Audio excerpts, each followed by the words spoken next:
Welcome to this special session of BUAD 307 lecture for week 11. Thank you for joining in this special format to help test an alternative means of running classes in the event of an emergency or disaster that would potentially either make some of our classrooms inaccessible or potentially making it not appropriate to hold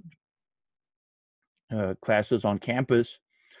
So this is the lecture part. This is pre-recorded, and then I would ask you to join into your discussion session using the Zoom platform, using the instructions on the course website. We have three things for lecture here today. First of all, we're going to look at two secondary market research databases. We're going to use the Business Insights Essentials and BUAD. These are useful for finding industry and company information. I do want to mention that you may see me turn my head occasionally. This is because what you're seeing in this recording is on my second monitor, so I may have to look in to watch some of these things. Now, in terms of the databases here, I want to remind you that the instructions for accessing these databases can be found on the course website, either on the index page or on the projects page. It will be listed as secondary sources handout. And you'll be able to see all the login steps. I've already logged in the interest of time, but you'll be able to take these steps here now. The first database we're going to be looking at is Business Insights Essential. This is a great database for information about companies and industries. And it's very nice for getting up to speed on a company or industry relatively quickly. So you can use this if you get a last-minute interview.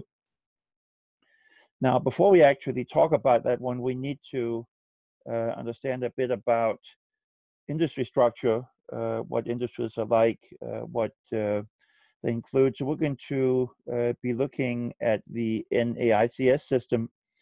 That's the North American Standard Industry Classification System. And this is a system that's replacing an older system you may have heard of, the SIC system. So this is a system that better accommodates some of the more modern industries. It was started a little more than 20 years ago, but again, it was built to better expand on various information technology industries and other industries that started to emerge around that time. And it's constantly being updated. So this description starts on page 13 of the handout. And the NAICS system is basically a taxonomy of the US economy, and it is the North American Industry Standard Classification System. So it also is aimed at Canada and Mexico, and in reality, it's actually being applied worldwide. Now, this is a so-called hierarchical system in the sense that we can have various numbers of digits. Generally, for an industry, we reach the maximum specificity with 5 digits, and you can have a broader industry with just 2 digits. So if you note here, we have industries that start with 1-1 being in agriculture, forestry, fishing, and hunting. And we have industries starting with 2-3 being in construction. Then we have 3-1 to 3-3, all dealing with various parts of manufacturing. We have wholesale and retail trade here, information, finance, and insurance, and a number of other things here. So again, the more specific industries, the more specific industries you're looking at, the more digits those are specified with. You can use this depending on whether you're looking broadly in an industry or whether you're looking at a more specific one. Now, note that this is more useful for finding direct competitors who do much the same thing that we do and would be classified in the same industry than it is for indirect or intermediate level competitors who may provide much the same kind of customer benefit, but potentially using a very different kind of product or service. So if you look here at 3 digits here, we have chemical manufacturing, you add one additional digit, so now we have 3251. That becomes basic chemical manufacturing, and we can get more specific with that, adding petrochemical manufacturing. And then for some reason they actually repeat the same industry here, adding one more digit, and if you add one additional digit beyond that, that will specify the country. Now notice if we go down here to 3252, then we get resin, synthetic, rubber, and artificial, and synthetic fibers and filaments manufacturing, quite a mouthful. And again, we can add additional digits to make that more helpful. Now, often we want to identify what a particular industry might be, so we want to then do a search and potentially identify this specific industry, and we'll do that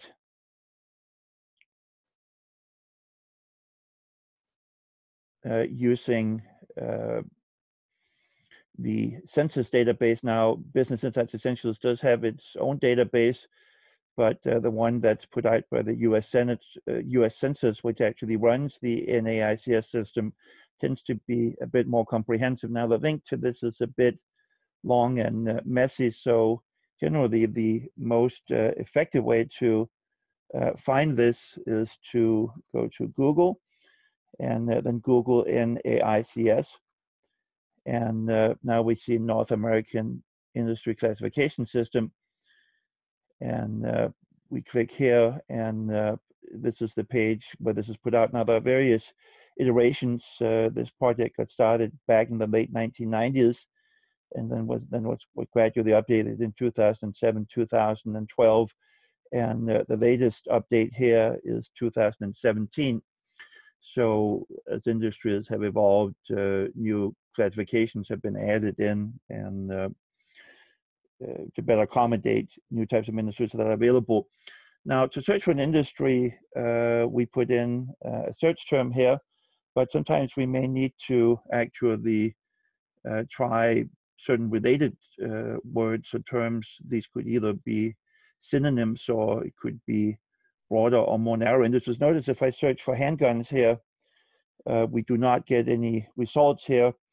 So we can try various alternatives. You could try pistol, or in this case, I'm going to try firearms. And now we have several different industries here that are listed. And the first one here is firearms, small manufacturing. That's the one we're looking at primarily here. Then we have some that have to do with distribution. So we have sporting firearms and ammunition merchant wholesalers, and then firearms, sporting merchant wholesalers here. And we have one firearms wholesaling except for sporting. So that would probably be the types that are used by police and law enforcement, military, and possibly for personal protection. And then we have here firearms training, firearms advocacy organizations. So this would be groups like the NRA. And we also have government entities listed here, but this is the one that we are primarily interested in.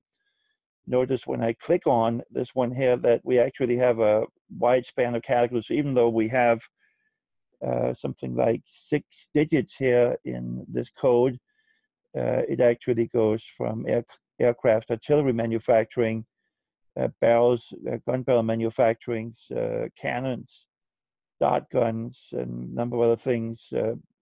Those are all encompassed in this category here. So again, even though it looks like it's a very specific thing, it will usually encompass a fair amount.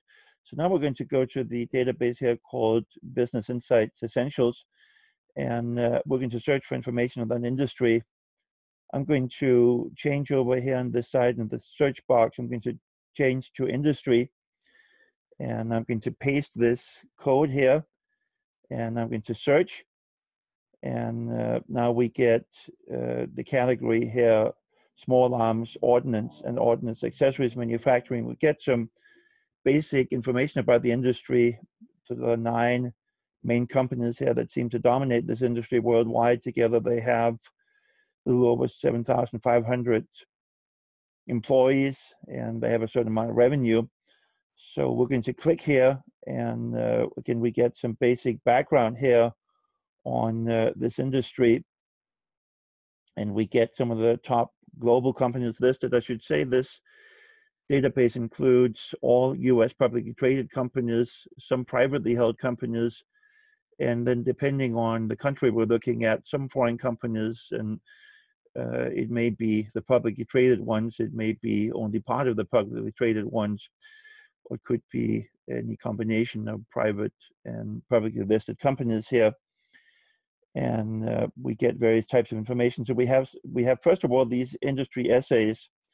So these are basically brief reports that can help us get up to speed on an industry. So we have small arms, ordnance, accessories manufacturing here. So it gives you some brief background on the industry. Now you may find multiple ones listed here.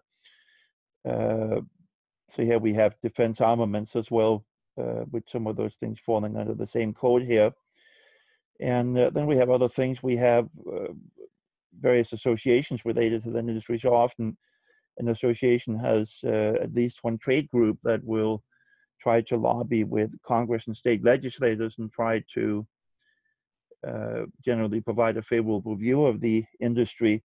So you can get a listing of some of these groups now. Remember that any information they provide will be somewhat tainted. It will likely reflect the interests of that industry, will intend to make the industry look good, so you can't take it at face value. Now, we also have various types of articles that come up by default. So we have magazine articles here. So this is where the system uses algorithms to identify, if you're interested in this industry, that these may be some of the articles that could be currently useful here. We have market research. So this would be any types of market research studies that have been commissioned by or have been licensed by this database publisher. In this case, we only have an old one from 1999 that's probably not going to be relevant. We have market share reports. So these would be any kind of article that deals with the relative market shares of different firms in this industry.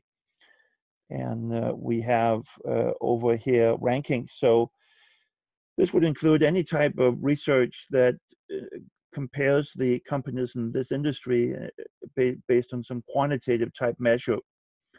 So that could be, for example, customer satisfaction ratings, the number of patents taken out by these different companies in the last 12 months, and any other kind of quantitative comparison, percentage of revenue from newly introduced products, anything like that. Then we have here news, so this will overlap somewhat with the magazines again, potentially the articles that would be interesting if you're just looking to get up to speed on that industry. And trade journals, again, I mentioned these are publications that are published for people in the industry, so they'll often contain a lot more specialized information that may be useful. Again, you want to make sure that the articles that you select are reasonably current. Okay, so that's finding industry information. Now let's take a look at finding information for a company. And we're going to choose, in this case, McDonald's. Notice, by the way, that if you do not put in the apostrophe, you're going to get the wrong company. Now, as we search here, we're going to get a number of different results here.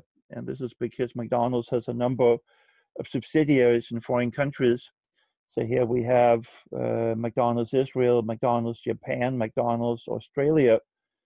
Let's see here, McDonald's Netherlands, McDonald's Switzerland, McDonald's Sweden, and McDonald's France here.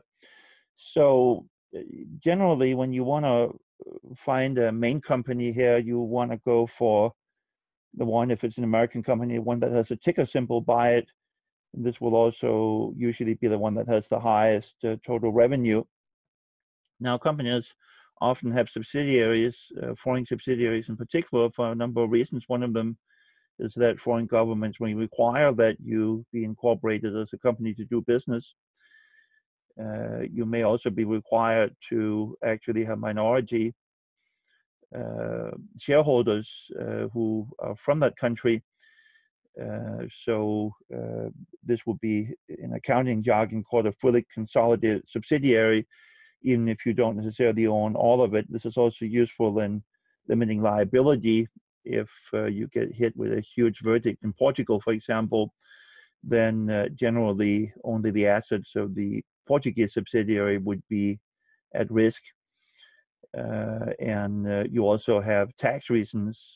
So this gets a little complicated. For those of you in accounting, you study issues about reporting industries and transfer pricing. So the idea here is to try to rack up the largest profits in countries where corporate tax rates are low, and then racking up smaller profits in countries where the tax rates are higher. So I'm going to click here on McDonald's Corporation, MCD, and this is taking a bit to come up. Sometimes this database will have some delays. So here we go. And it will give us some background information here about the company. And it will give us financial information. So this might be any kind of information reported to authorities, any kind of information about legal issues they're facing, articles and other things about the management, the personalities, any kind of reports in technology, the people, sort of the innovators, of course, related to management, the types of products and services, any statistics, sales and marketing, and other kinds of strategies. So you can find various things here about the company. Notice that McDonald's falls under three main NAICS codes. The first one, ironically, is called full service restaurants. We'd normally think about McDonald's as kind of low service, but for historical reasons, apparently it's called full service restaurants. This might be a comparison, say, to delis, where they do not provide seating or various things like that. Then we have the other two that have to do with McDonald's as a holding company that owns subsidiaries, and the other one may have to do with the franchising kinds of issues, leasing out or offering franchise opportunities to certain franchisees who then operate under your name using your know-how and then provide you royalties. So now we have a report here on full service industries. Here again, we can actually find several reports. Here we have the same thing we saw on the handguns or firearms industry, and now we have a number of different ones here. We have full service restaurants here in 2018, reasonably current. Then we have an older report for some reason, and then we have an industry about restaurants generally, which is a broader report. So again, nice place to get additional information. Okay, so this is the Business Insights Essentials database, useful for finding both company and industry information. You will find some of that information too on other sites such as marketresearch.com. But in particular, I want to show IBIS World here. And again, I've logged into this in advance. You can log into this from using the instructions that are in the secondary sources handout. And again, it provides reports for various US industries here. And you can see these broken down, so you can see broad categories here. If we take finance and insurance and break that down, we should get a breakdown of more specific industries here. Took a little bit of time to come up here. And again, you can get reports here on the specific ones here. So here you'll have a fair amount of information. You'll have an overview here of some of the inputs that go into the industry, some of the major players in the industry. And again, you can, so this is the industry at a glance here. And some overall things you can get information here about. performance of the industry. So we're looking here at companies overall rather than specific companies. What's the outlook for this industry, the environment and other things they're facing? What are some types of products that are typically used here in this industry? What's competition like? Is this a intensive, cutthroat kind of industry where you have companies focusing on many of the same needs, or is this a more balanced kind of industry? And we have listings here of some of the major industries that operate here. And again, operating conditions, some of the things you have to deal with, such as capital intensity, how much you need to invest, and the kind of technology that you may need, factors like that. So we can now go back here and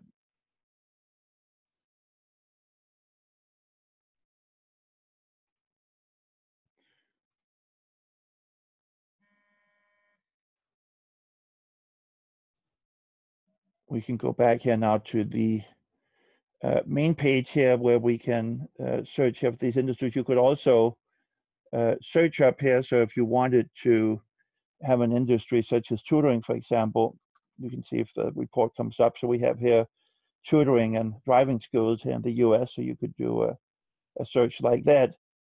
Now you'll notice that they actually now have some nice reports here on China.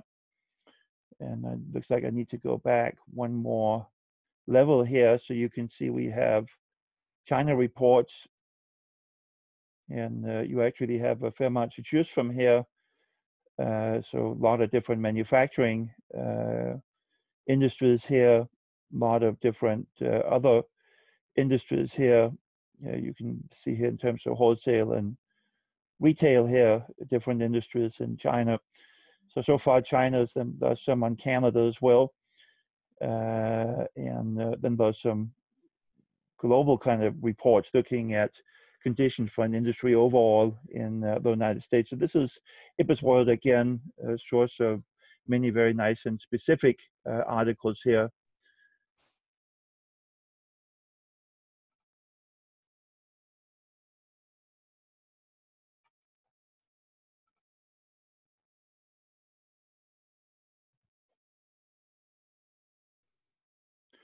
So at this point now, we're going to finish up talking about market research. Last week, we had started to talk about some different issues.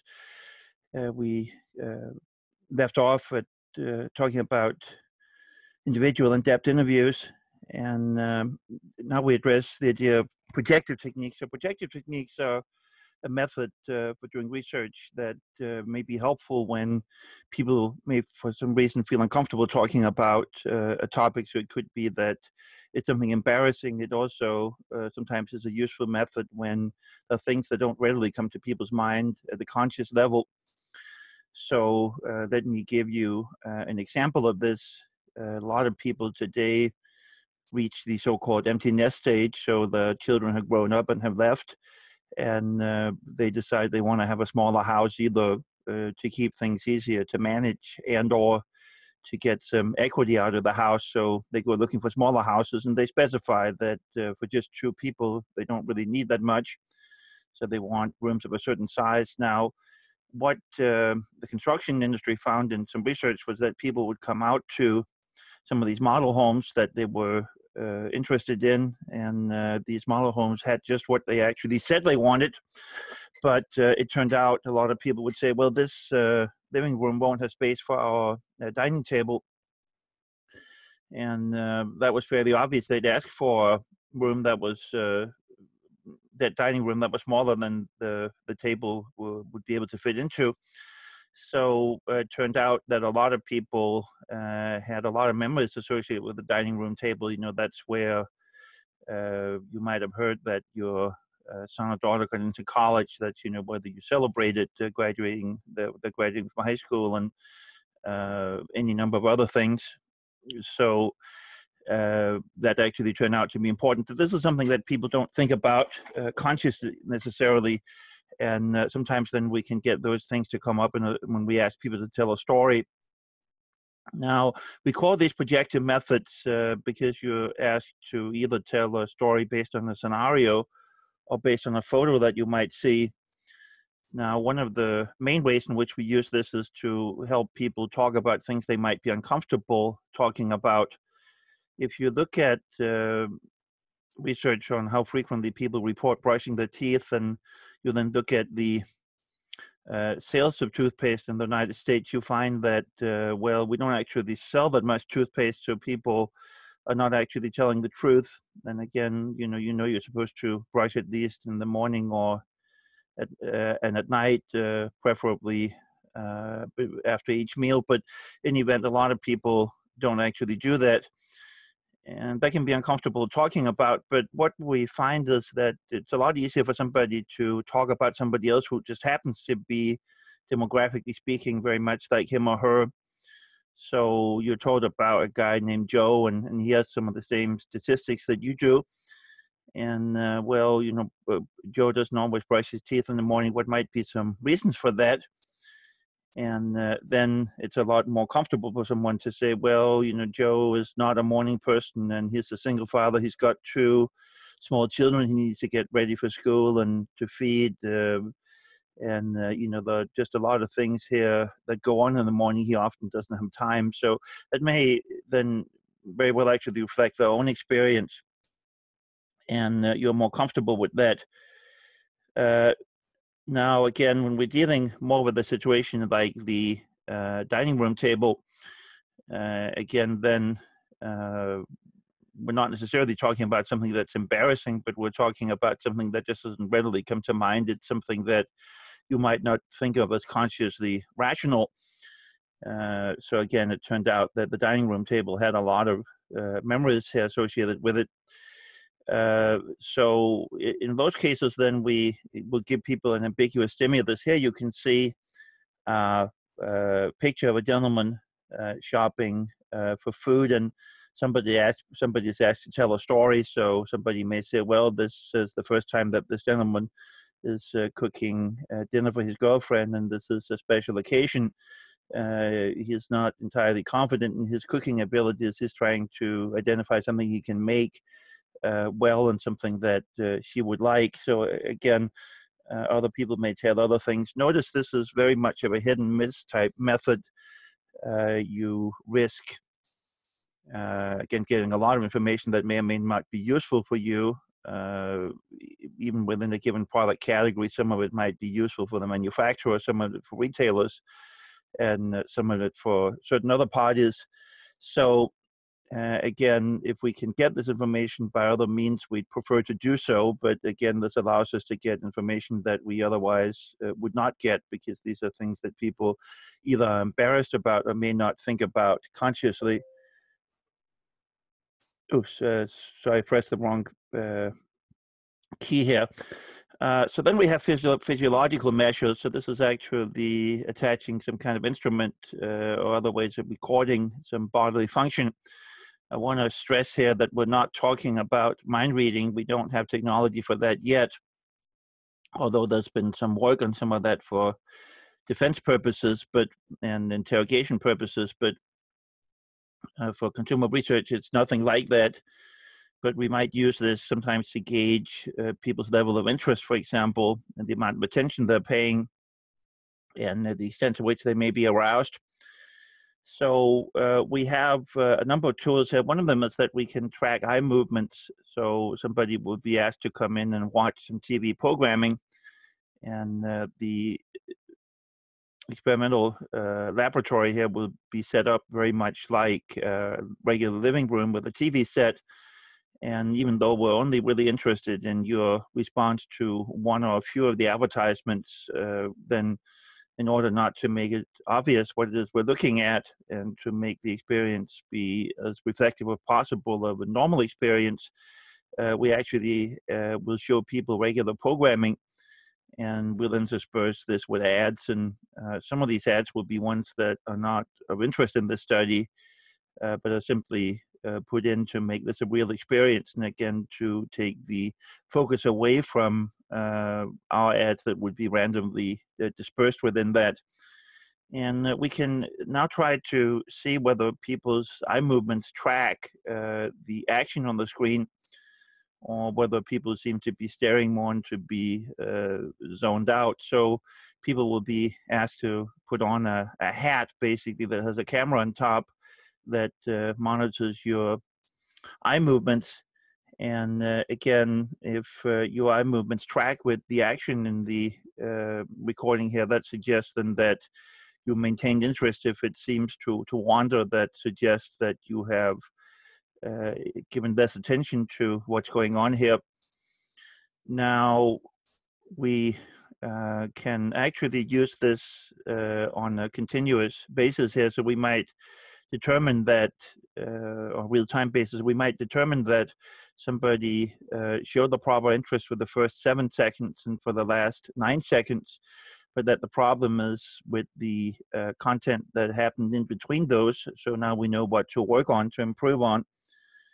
Then we have heart rate here that we can use to measure excitement. Now, we're not talking about any kind of huge excitement here. Now, you remember that if we think of some of the contagious chapters here, in particular some of the research on emotion, people were asked to, for small things, watching certain scenes on TV or just jogging in place, say, for 60 seconds or so. It's not that your heart rate is going to get raised all that much, but it does affect our perception, even if it's raised moderately. So we can now see if people are being aroused, say, by a car ad. This could also be some indication of potentially discomfort.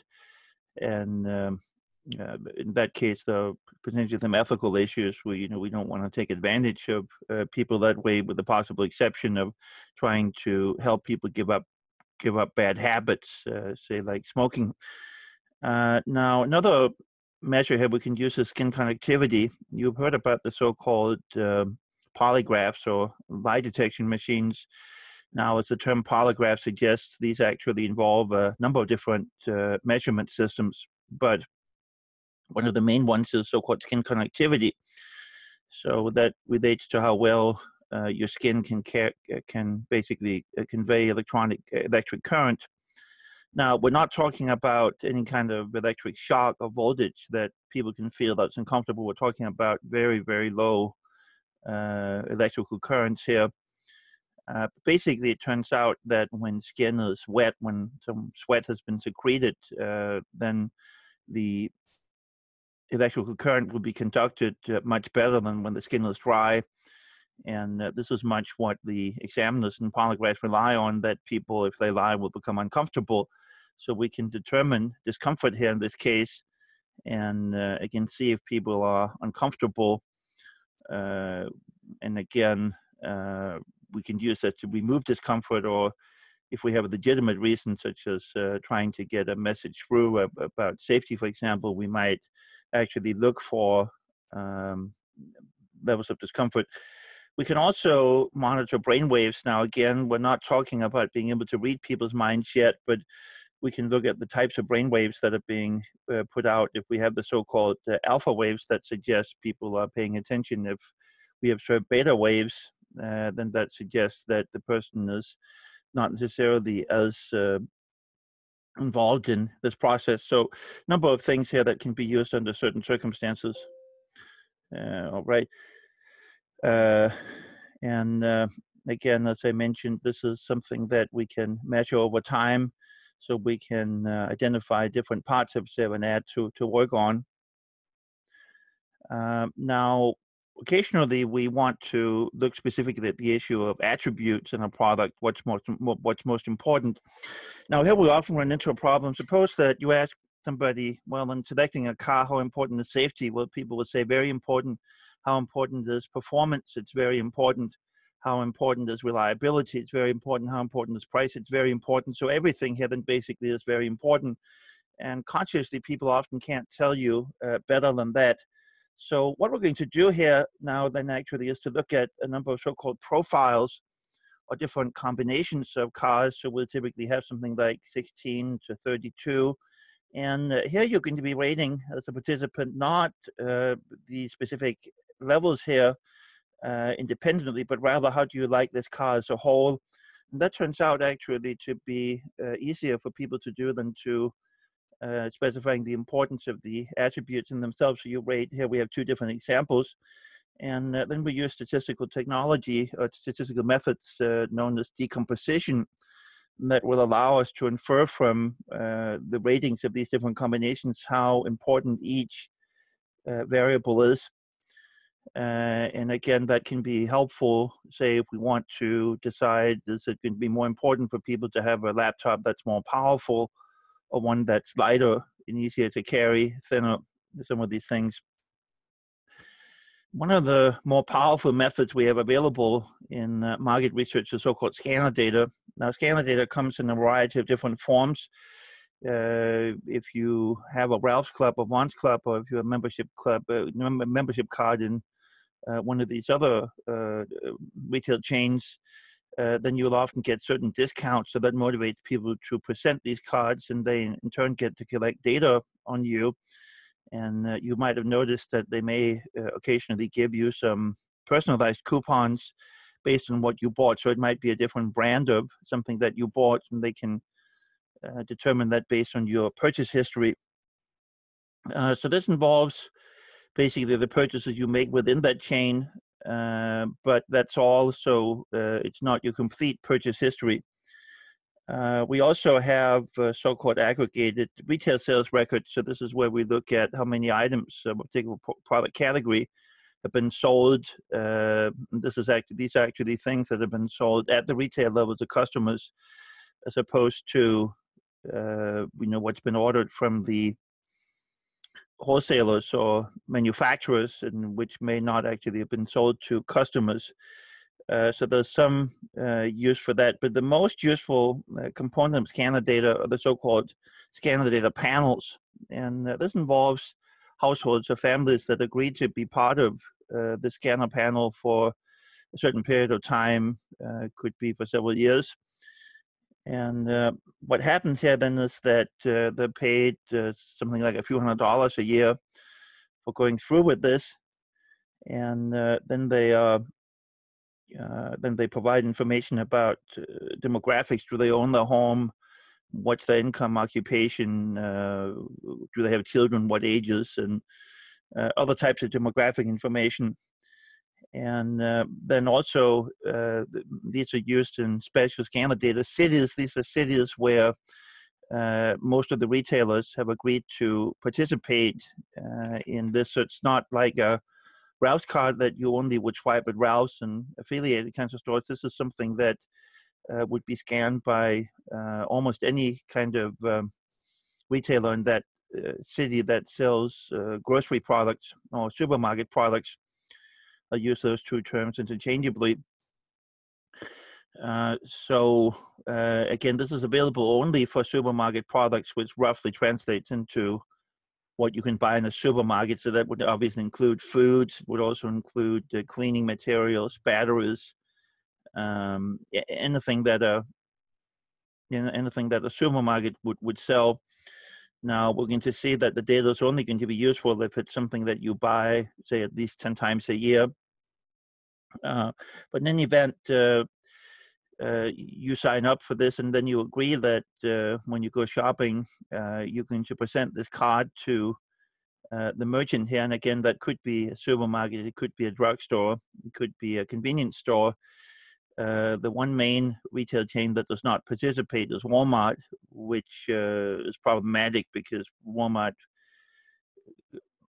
includes a large part of the total population.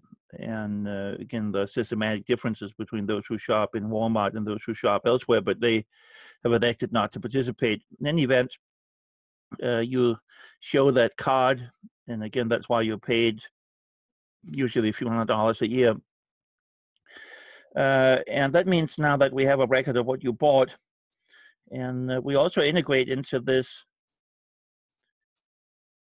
your television exposure. So basically, we have these meters that are used. Nielsen calls them people meters, and some of the other scanner data services will have similar names.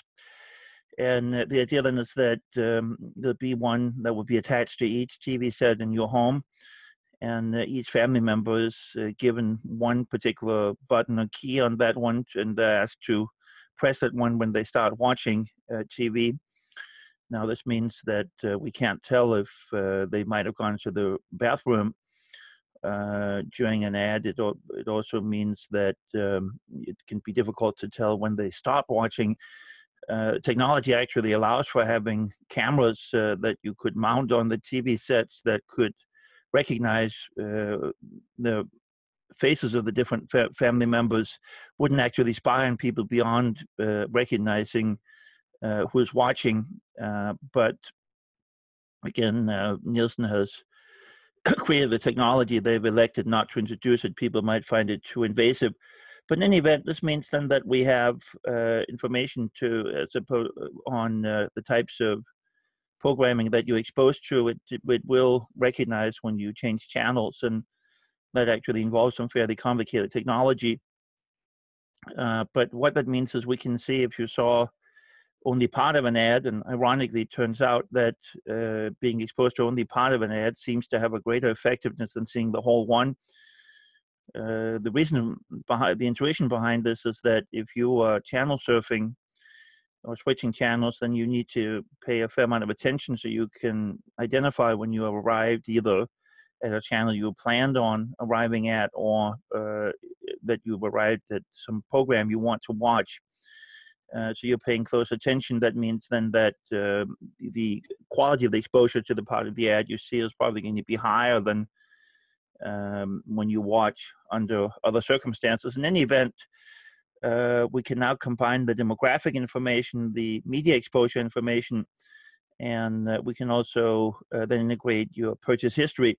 So on any given anytime you go in and swipe your card, that's a store visit. And then when you buy in the product category of interest, say ground coffee, that would be a purchase occasion.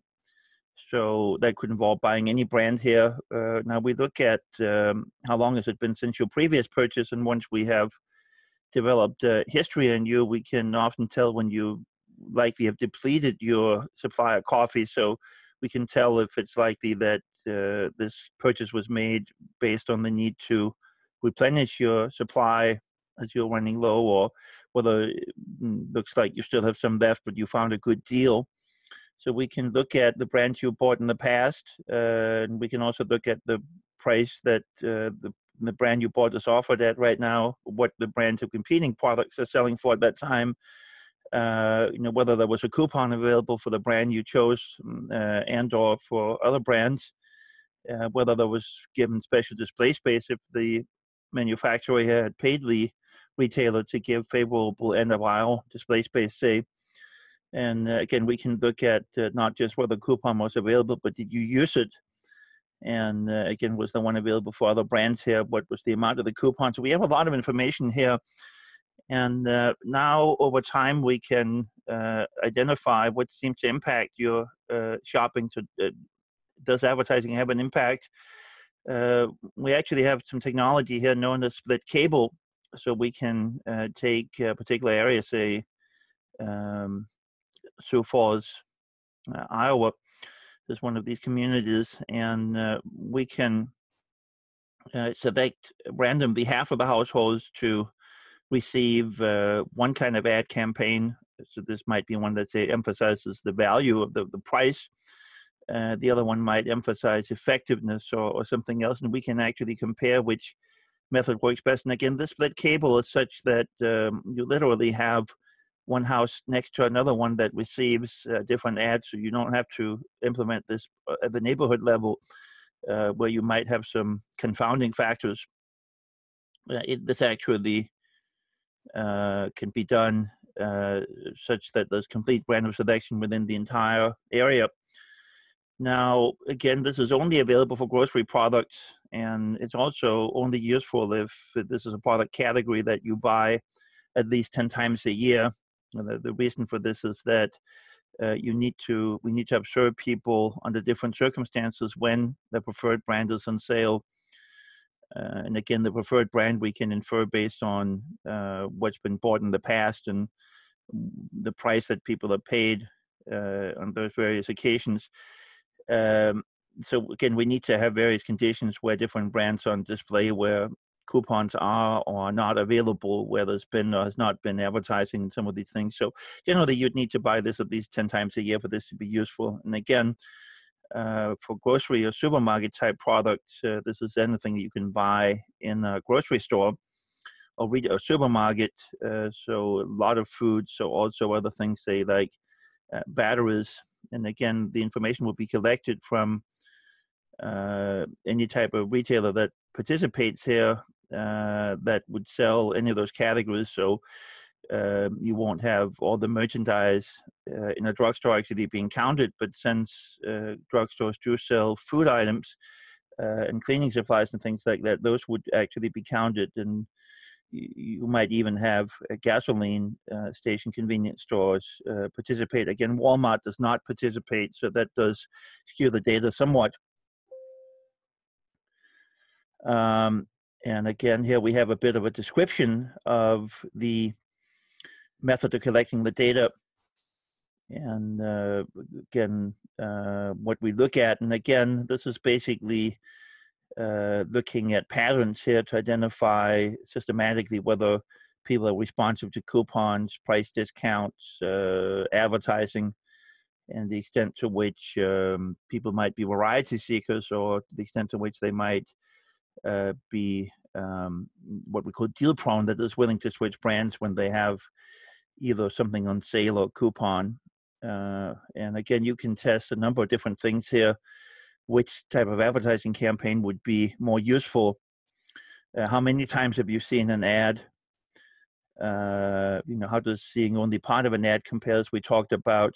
And again, we can look at things like, do you tend to build up an inventory, a safety stock, so to speak, or do you basically deplete your home supply entirely? One of the other things we look at is the issue of so-called purchase acceleration. That is, that do you tend to stock up when things are on sale? Many retailers will encourage you to do so, but we find that people don't do that as frequently as they should. There's one study that actually showed that people who have bigger homes and have greater incomes, so that they actually have the cash to buy when things are cheap, tend to be more likely to stock up and take advantage of these deals. Those are, actually the people who need it the least. So there's an issue of fairness about some people who can't actually stock up when there are good deals. Again, we can look at other factors, such as whether being a homeowner makes a difference in terms of whether you respond to a particular promotion or whether you stock up. And we can look at regional differences, other kinds of demographics, such as education. So in terms of scanner data panel, one of the nice things is this actually reflects actual behavior. This is what you do in your natural setting in the supermarket. And we can, again, collect a great deal of data across individuals. So we have numerous observations from a number of different people.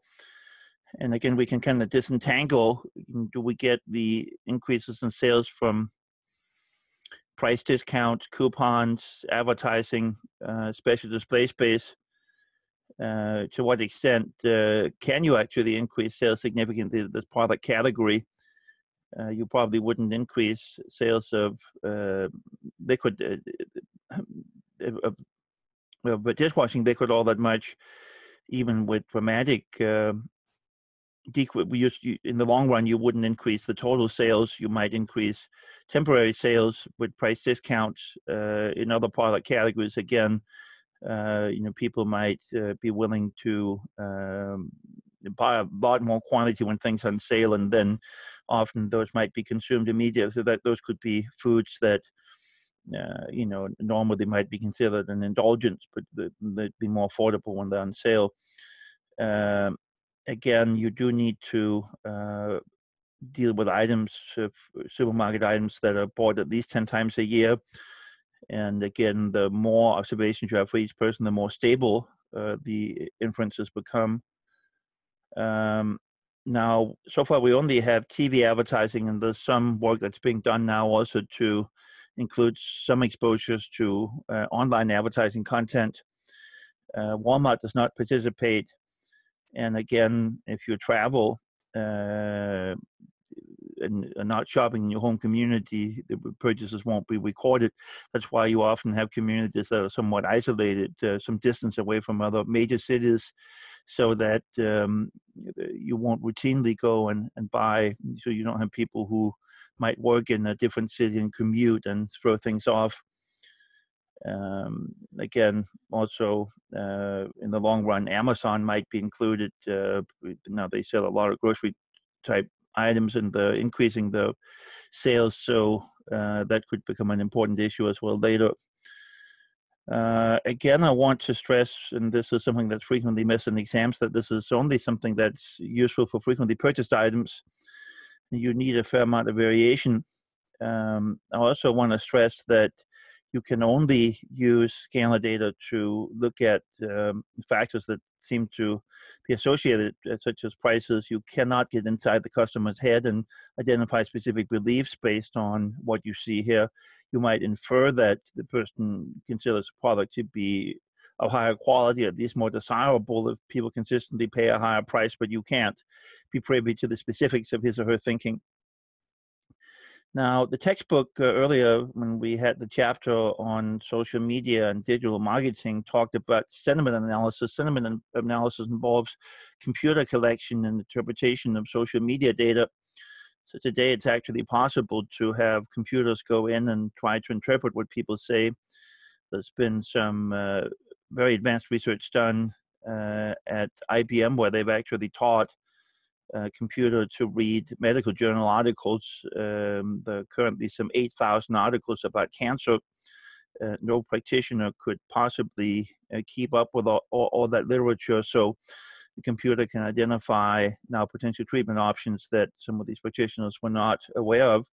But in any event, there are various technologies that are being used. Some words are being identified as being predominantly positive and negative, and the issues of sentence structure. Also turns out even things like pronouns and whether people talk directly in the active voice or in the passive voice, that can be an issue here.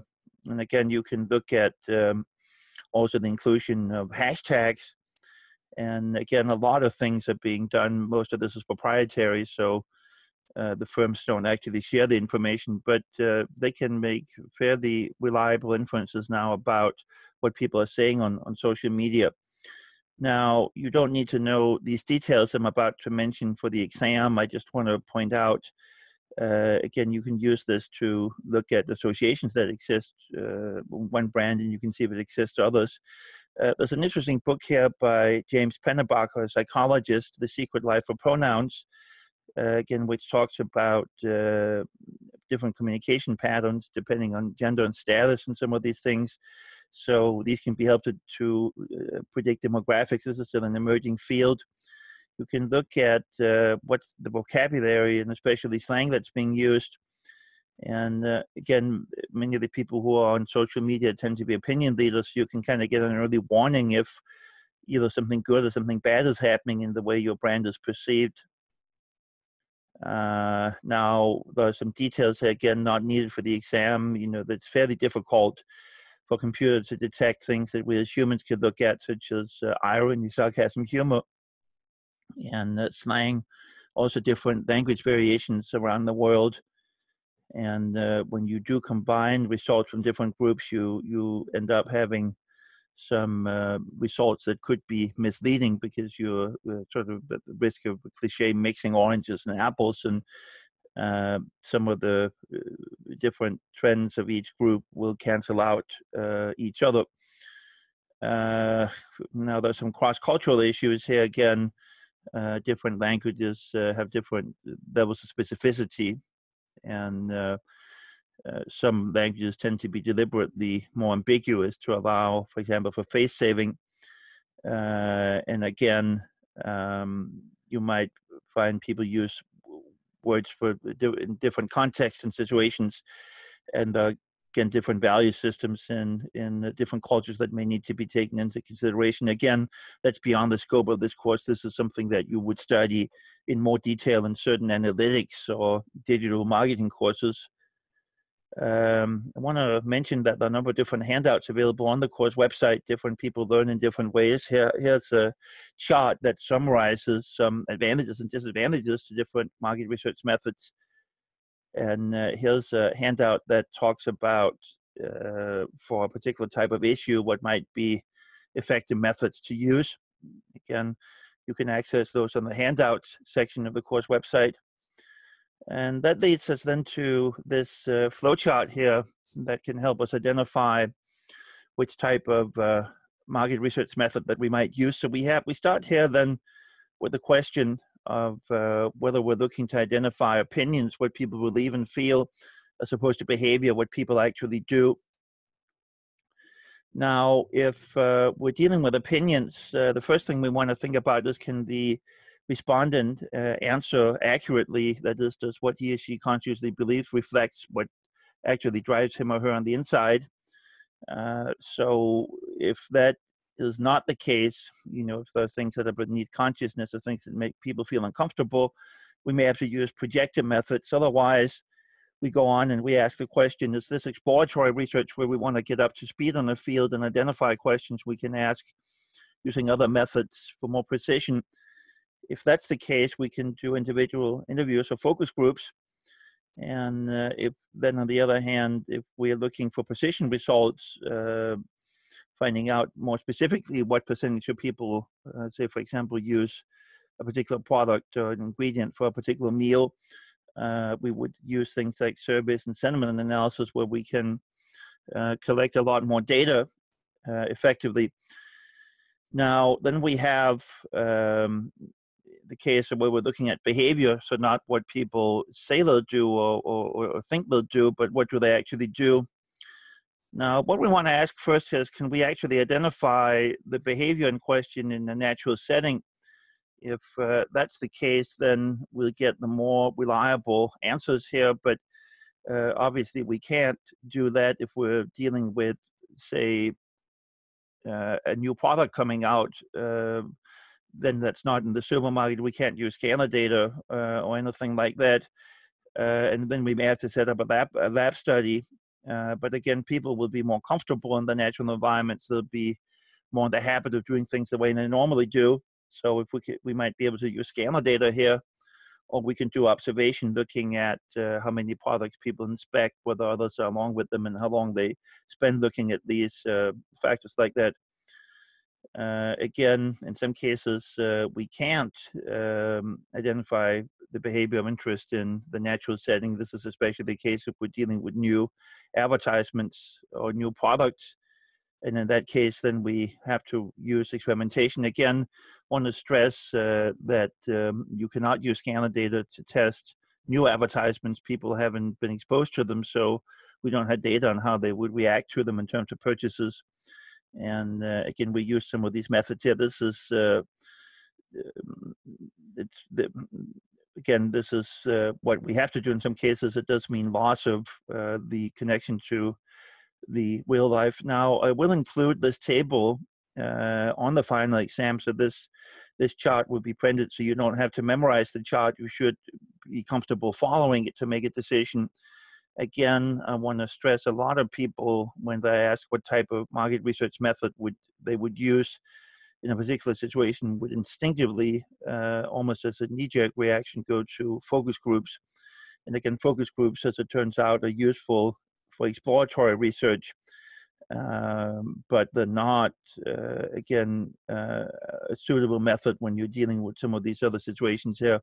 They do not give you enough precision to make conclusions. That they can only tell you what you might follow up with in other kind of studies.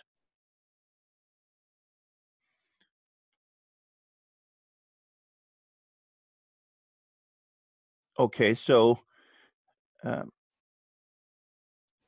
so this is then so this is the market research component.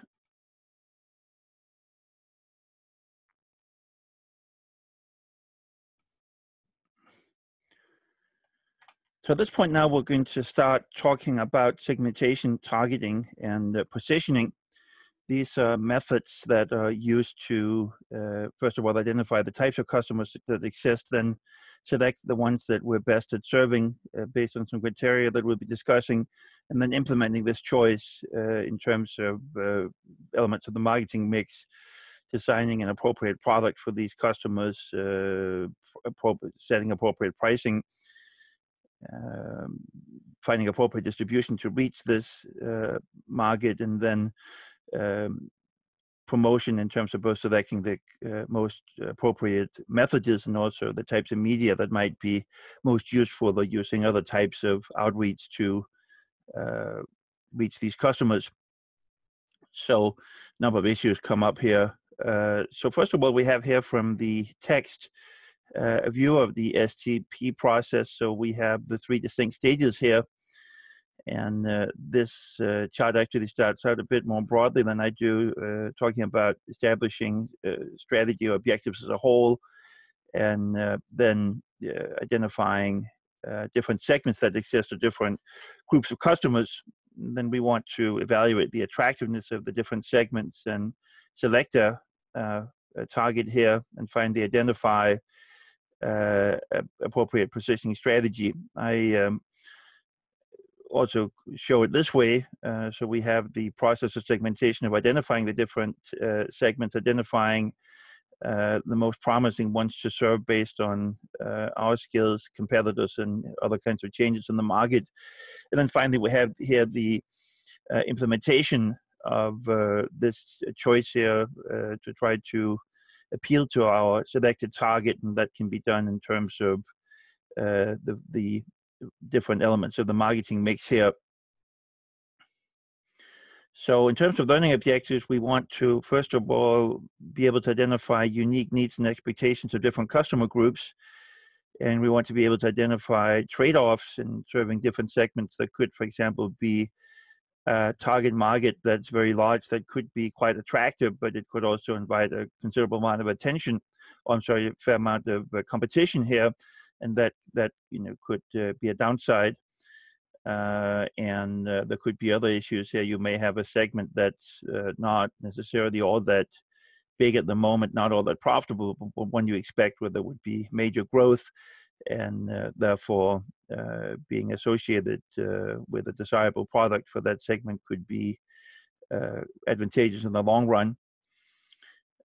We want to identify different methods for selecting and targeting customer groups, and then different ways of implementing our target selection as we go through the positioning process. Now, the various definitions that have been offered for the idea of segmentation, again, it basically gets at the idea that we can't be all things to all people, so we need to specialize. On the other hand, in most cases, we can't entirely focus in on each individual customer. There have been some advances made where sometimes you can make products these days. But again, for the most part, we're dealing with trying to find some reasonable middle ground here, where you find people who are relatively similar, say, in terms of what they're willing to pay, and in terms of what they're looking for, and other types of relevant issues, such as the specific product they prefer, or the brand switching propensity. Do they engage in variety seeking, for example? So one definition here, the first one, talks about aggregating prospective buyers into groups that, 1, have common needs, and 2, will respond similarly to a marketing action. So again, having common needs, that could be in terms of product features, or could be in terms of methods of buying it, price, certain things like that. And then the second part here is that they would respond similarly to a marketing action. So that could be an offering price, a particular type of product offered, particular advertising methods, particular advertising messages. So anything like that. Now, another definition here talks about the process of dividing a market into meaningful, relatively similar, and identifiable segments or groups. So what that second one gets at is the idea that we have to actually be able to reach the customers in question and be able to offer them something at one point, a firm was interested in trying to reach taxi drivers. And that turns out to be surprisingly difficult, in part because you typically do not have people stay in that occupation for long periods of time. So there's a lot of entry and exit. This is often something people do on a temporary basis. So it wasn't, you don't necessarily have media that these people will watch readily. And you have to be able to actually provide something that's useful or actionable for the particular group. So the bottom line is we want to try to find people who are relatively similar to the extent that we can offer something similar to these people and give them various types of similar treatment. And we, of course, want to make sure that these are things that differ from other segments.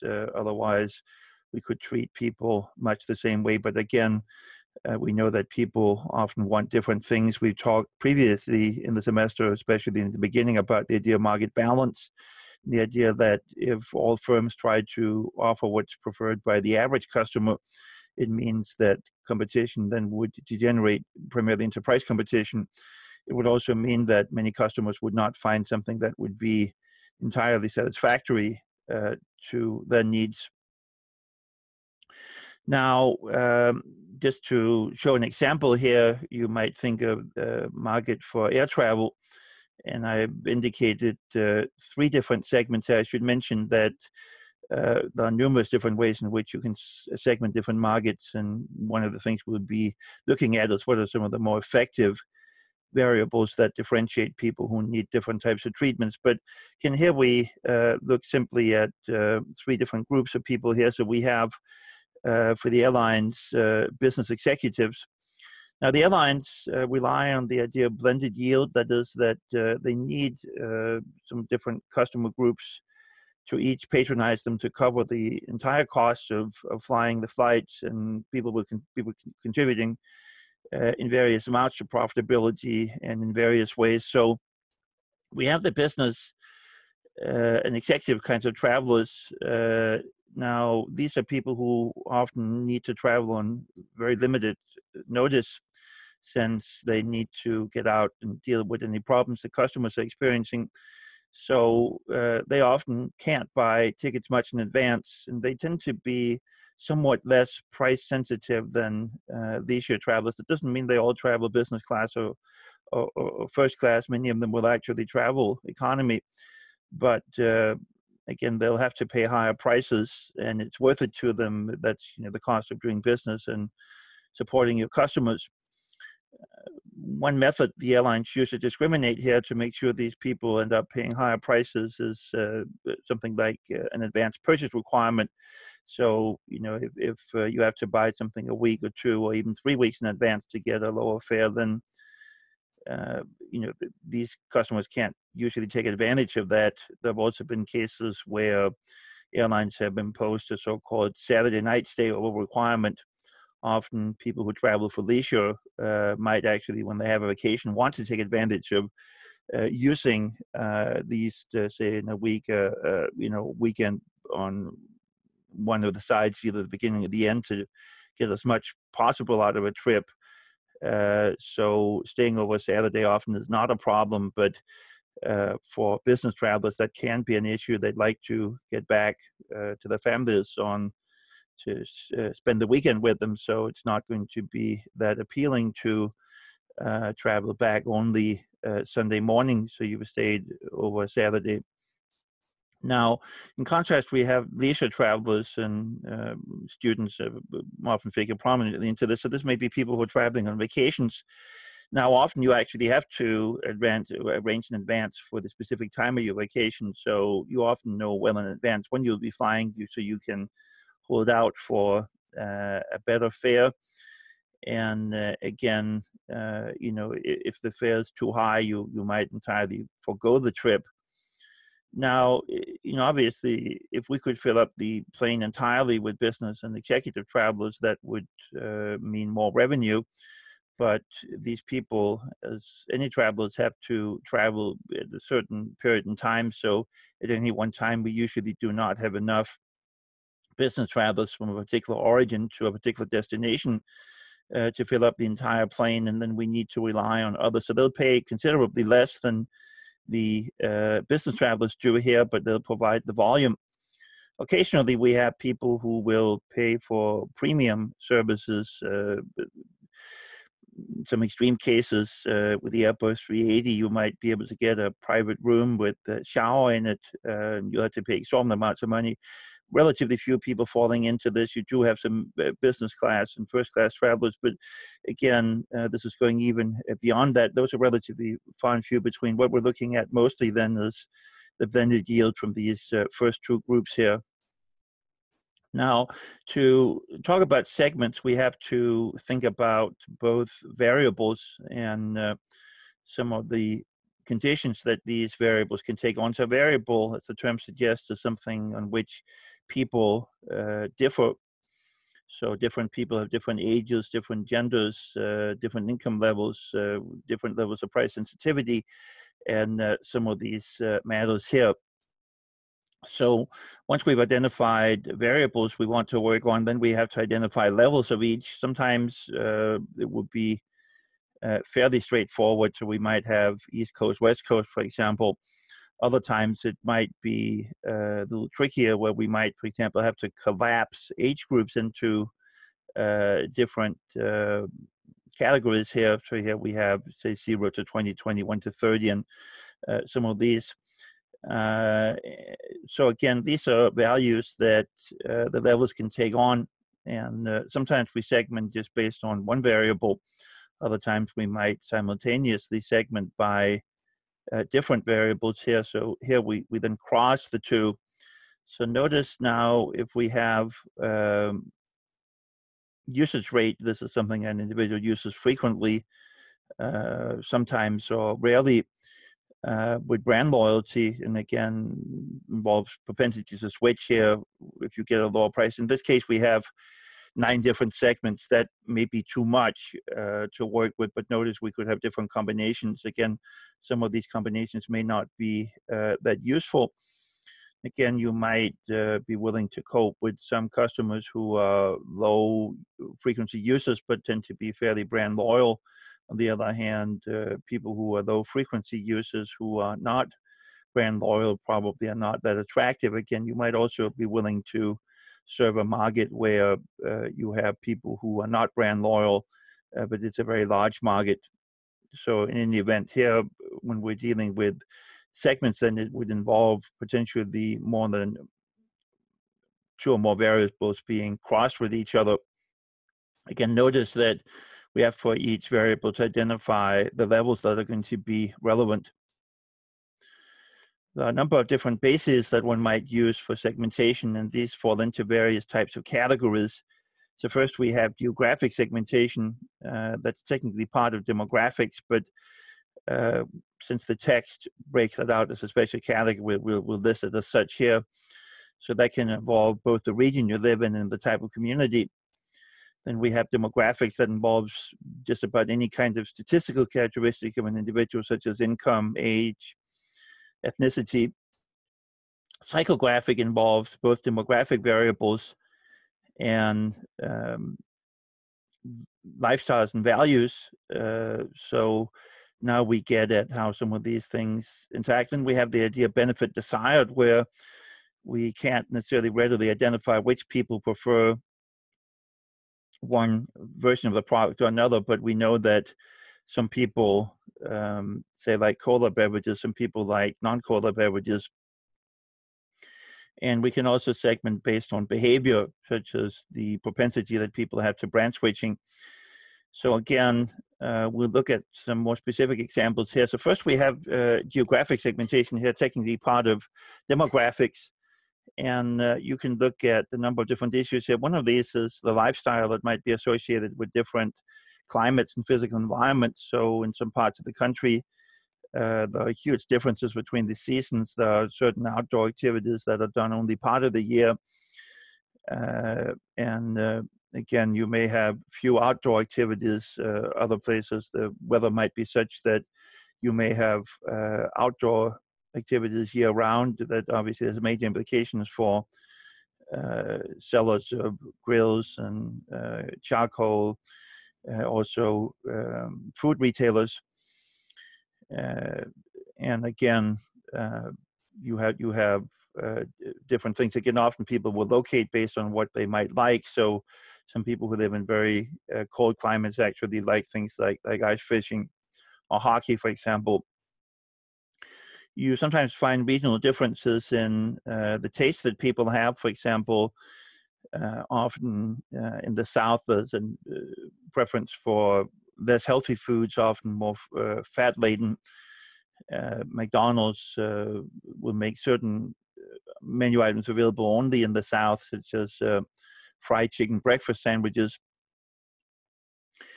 And again, you might find other types of tastes. Now, they don't promote this, but Campbell's has found that people in the Western states tend to prefer soup with a little more spice in it. So the same flavors of soup may be slightly different depending on which states they're sent to. You can also look at whether people live in urban or rural areas, and there'll be major differences. Ironically, you might think there'd be great shopping opportunities in certain urban areas, but traffic can be difficult. And you often find, especially in certain inner city areas, the so-called food deserts, where you have limited supermarkets. You often have small stores that don't carry a lot of perishables.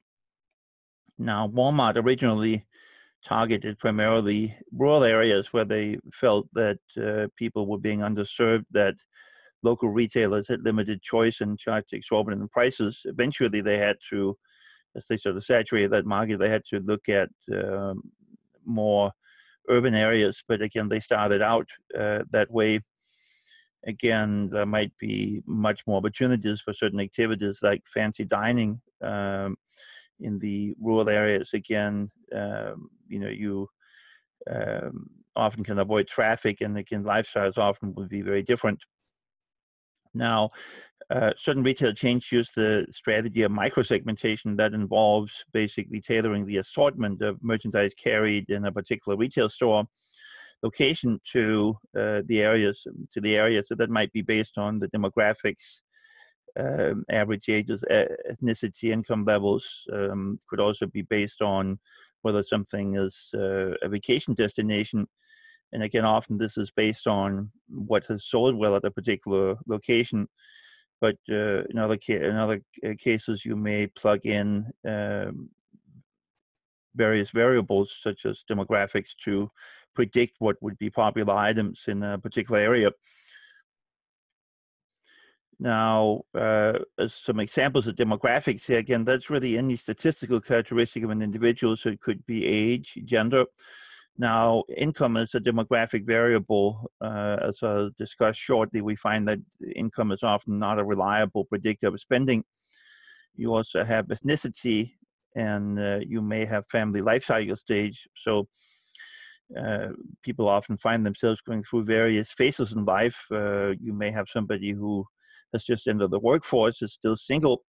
So he or she may have limited income, but again, because he or she doesn't, very likely doesn't have a mortgage yet and doesn't have children, that person may actually have more discretionary money to spend than somebody who is committed to those expenses. Then you may find people marrying, and again, that can have some tax repercussions. This may also spur buying a home and some of these things. Eventually, children may come along, and that raises expenses. It may also cause one of the spouses either to entirely drop out of the workforce for a while, or perhaps to cut down on hours. So now you may actually have decreased income. Then you go through various phases. You might find at one point now you have empty nesters where the children have left and expenses have really gone down. And you may also find at that point, this may be the time when a couple has paid off their mortgage, so they may have a lot more money to spend.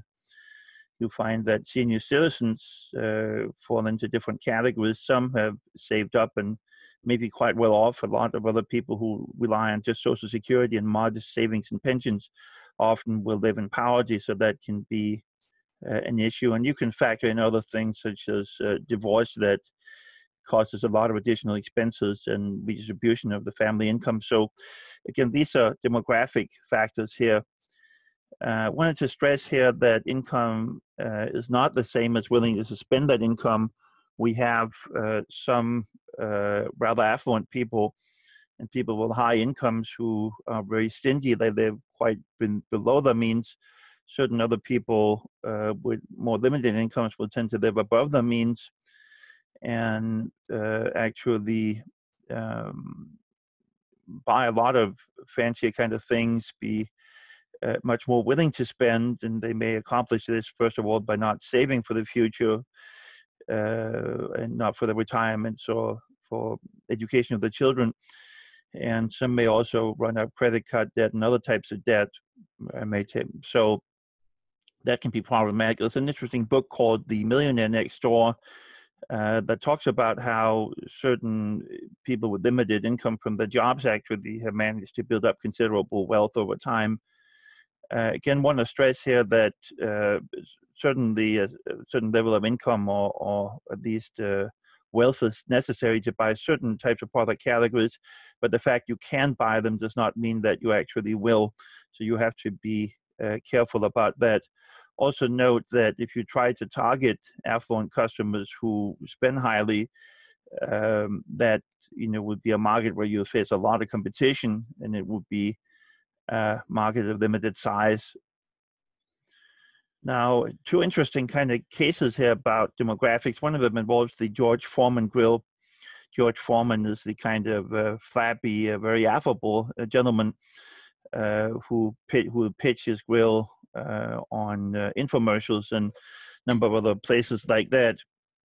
Now, George Foreman is a former championship boxer, and when they originally started his infomercials, they would feature footage from his fights and his triumphs. And that turned out not to be very successful. Sales were very limited. Again, that would appeal to certain types of men in particular, but a lot of the women who were frequent buyers of this product, who were really the main target market, were not interested in boxing and were turned off. They might have switched channels before he actually came back and pitched his product, and again would not really see the connection. So instead now they work more on his personality and the benefits of the product. Another example of demographics involves the cruise industry. Up until maybe 15 years ago, the cruise industry had a reputation for essentially catering to the newly wed and the nearly dead. So that would be honeymooning couples and senior citizens. And the cruises at that time often were quite regimented. You were expected to come to dinner at a particular time, and things would be done at certain times. Well, that didn't work out very well for families with children who might get hungry at any one point and want more flexibility, wouldn't necessarily want to have formal dressing for dinners and things like that. So Norwegian Airlines was the first to come up with the so-called freestyle cruising, where they called it, do what you want when you want. So now there would be restaurants open at least 18 hours a day, from early morning until fairly late at night. And you would have a choice. You could go to different places, and there would be various activities you could choose to engage in or not. A lot of choices at any one time. And again, that increased the base of potential cruise goers dramatically. Now that this was more inclusive and could interest more people. Now, psychographics involves a combination of demographics and lifestyle and values. So suppose we have two guys here, we'll call them Bill and Bob, and they're both plumbers. They're both 41 years old. They both make $81,000 a year. They both own their homes. They're both Presbyterians. They both have a wife and two children. So demographically, they are quite identical. But Bob leaves work, and then before he goes home, he stops by a gym and works out heavily. And on weekends, he's often into activities like mountain climbing and exciting kinds of things. He likes to try new things. Now, the other guy, in contrast, is a bit of a homebody. He goes straight home to his family when he gets off work, doesn't do much physical activity. He's kind of a couch potato during the weekends, might go to church with his family, but otherwise mostly stays home, likes things the familiar way.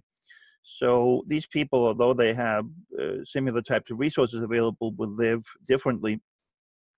Now, one method that was used here, the number of proprietary systems here that are used, one of them is the VAL system developed by the Stanford Research Institute and subsequently modified by a succession of different firms that have bought this framework.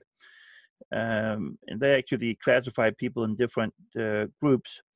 Merrill Lynch at one time wanted to expand their business, and they thought, well, what a better metaphor for investing in success in the bull market. So they featured an ad that had a herd of bulls running, and that ad was quite successful and appealing to the so-called belongers.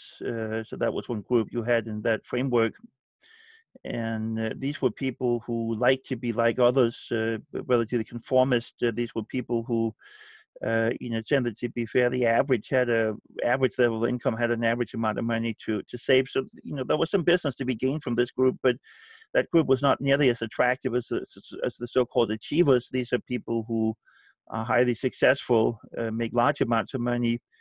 And again, as it turned out, the achievers don't like to be considered part of the herd, so to speak. They don't like to be like other people. They want to be recognized as being special, in particular, given the achievements that they've had throughout their lives. So Merrill Lynch made one small change to the ad campaign. Instead of a herd of bulls, they had a lone bull running. Now, again, that's something you might expect to influence primarily below the level of consciousness, but that made a huge difference.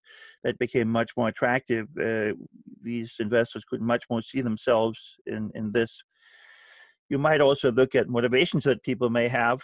The life insurance industry has done some research to look at motivations for buying life insurance. Now, on the surface, the types of motivations I'm about to mention might sound relatively similar, but you'll see that the underlying motivation is very different. So you have one group of people, and these are people who they ask, well, why do you buy life insurance? Well, that's what you're supposed to do. So that's just sort of taken for granted. That's what you do. And not much thought is given about it, not having it is really not seen as an option. Then you have a second group. These are people who say, well, if I were to pass away and my family wouldn't be taken well care of, I mean, how would people think about me? They'd think of me very negatively. So the concern here then is really to a large extent with this person's own stature and reputation. Finally, you have a group saying, well, I love my family. I want to make sure they're well taken care of. So again, you have different messages to appeal to those people. They may or may not need different amounts of insurance and different conditions here otherwise, but the message you're pitching to these people would be very different. Now, again, there are a number of lifestyle choices, such as being active or less active, trying new things. Again, we found that to be more predictive than many kind of personality traits that sound interesting, but again, may not predict well exactly what people will do. Now we have the case of segmentation based on behavior. So we have choices and habits and tendencies. So one of these involves the issue of how frequently do you use a product. I mean, you may have heard about the so-called 80-20 rule, suggesting that 20% of your customers may account for about 80% of your sales. That is reported to be the case overall in the wine industry. It's kind of frightening that you have a rather drunken 20% buying 80% of the wine.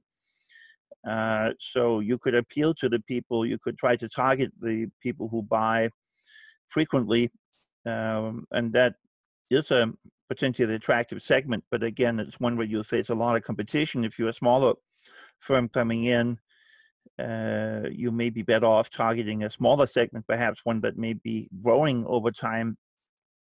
So again, you have the usage rate issue here. Then you have issues of brand switching. Again, people may brand switch for a variety of reasons. And again, sometimes we can infer these kinds of patterns from scanner data. So some people switch brands, not so much to save money, but they just like variety. They don't like the same flavor over and over again, so they'll want to have different cereal and possibly even switch between different types of breakfast foods over time. Then you have other brand switchers here. These are people who buy whatever's on sale at the moment. They're not as concerned about the getting the preferred flavor or brand. They'll settle for the less expensive one.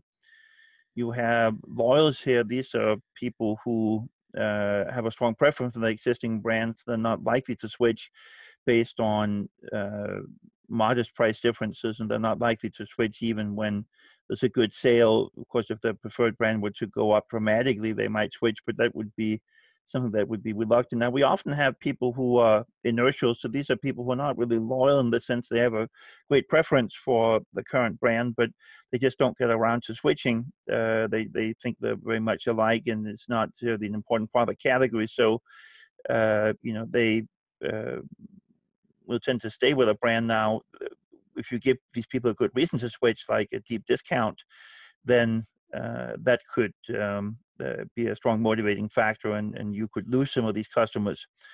So you have to be careful and watch for that. But again, it may be possible to motivate these people if you give them a good reason, either a steep discount or some other kind of product benefit. And again, we can identify a lot of other things in terms of customers, whether they like to keep certain levels of inventory, where they like to shop. Do they like to shop in the same place, or do they, say, go once a week to major supermarket and then buy in a convenience store to kind of supplement that at other times? You can also get habits in terms of media, what people are watching and how much TV they watch, or other things like that. Now, some retail stores and other businesses have tried to identify certain customers who dramatically decrease profitability, and can be quite expensive for stores to handle returns in order to be credible as a retail store and to allow people to buy from you with confidence. You generally have to take some returns, but you might start cracking down on people who buy a great deal of stuff and return it. Again, these people who return excessively fall into different types of categories. Some people are just people who change their minds.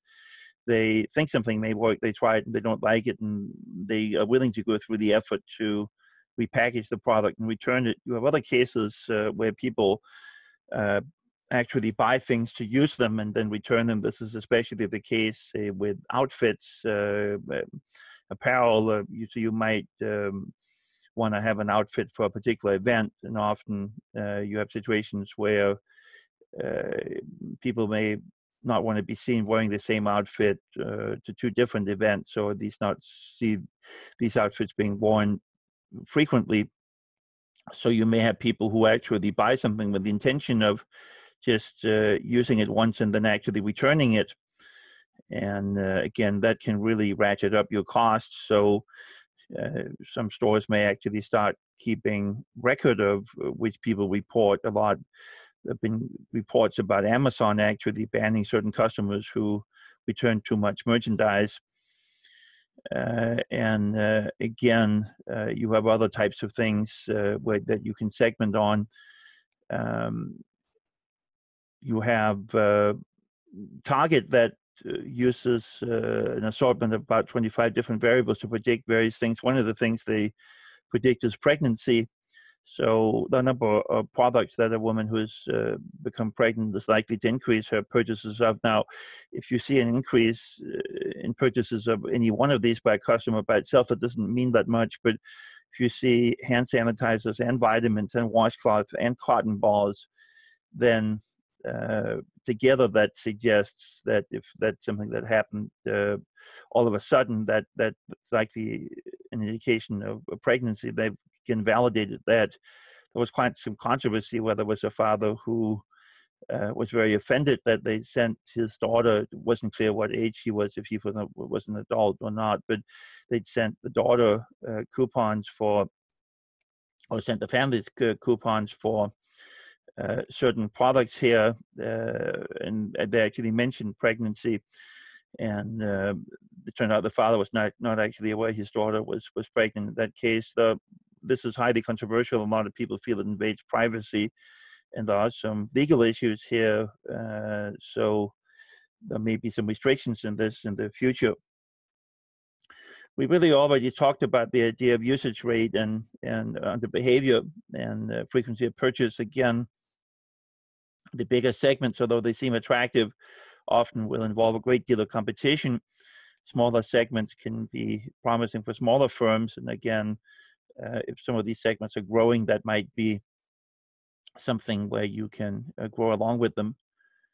Now, as part of discriminating between different groups and identifying what people are willing to pay, we have the so-called dynamic pricing approach. So here you're looking at past behavior to predict what you may need to do in order to get a person to buy. So turns out that if you have a Stables rewards card, if you buy something, you may not get a coupon, but if you bought in the past and suddenly you haven't bought either in the store or online for a while, you may actually get a coupon to come in and buy. So here's a discrimination. It's reported that Amazon will look at your past purchases to determine prices, and that new customers potentially will be given a low price introductory price. So some people have actually in the past found lower prices if they tried to go into Amazon from a computer of somebody who hadn't shopped previously, or if they actually logged out and erased all the cookies and other kind of identifying material. It's not clear whether they still carry that practice. It was controversial. I suspect that if you actually pay for certain upgrades, such as going into first class,